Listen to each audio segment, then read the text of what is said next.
ก็อย่ามาเว้าพะโลเว้าอีหยังอย่าพากันเว้าใหญ่โตว่านิโกเป็นแฟนสาวพรได้จังใดเขายังบ่เคยได้กันจักเทื่อนิโกมันตามจีบสาวพรซื่อๆมันบ่เคยสิได้จับมือถือแขนเศร้าเจ้าอย่าไปหาเว้ามันบ่ดีน้องพรก็บ่ได้นอนกับนิโกโอ้เขาจีบกันซื่อๆเจ้าอย่าไปฟังเสียงคนเขาล่ำลือมายึดมาถือเป็นจริงเป็นจัง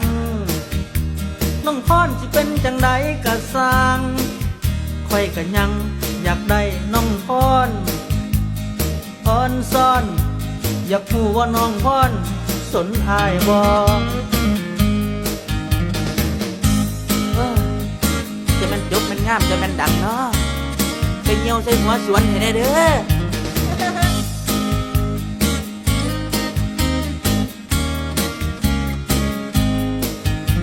น้องพรก็ย่านของใหญ่ของโต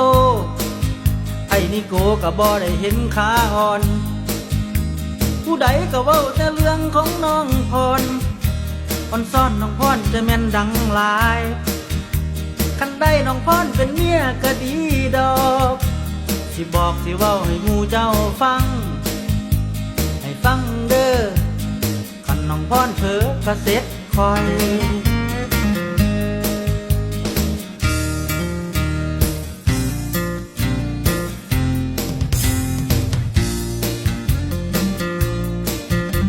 น้องพรก็ย่านของใหญ่ของโตไอ้นิโกก็บ่ได้เห็นขาอ่อนผู้ใดก็เว้าแต่เรื่องของน้องพรอ่อนซ่อนน้องพรจะแม่นดังหลายคันได้น้องพรเป็นเมียก็ดีดอกสิบอกสิเว้าให้หมู่เจ้าฟังให้ฟังเด้อคันน้องพรเผลอก็เสร็จคอย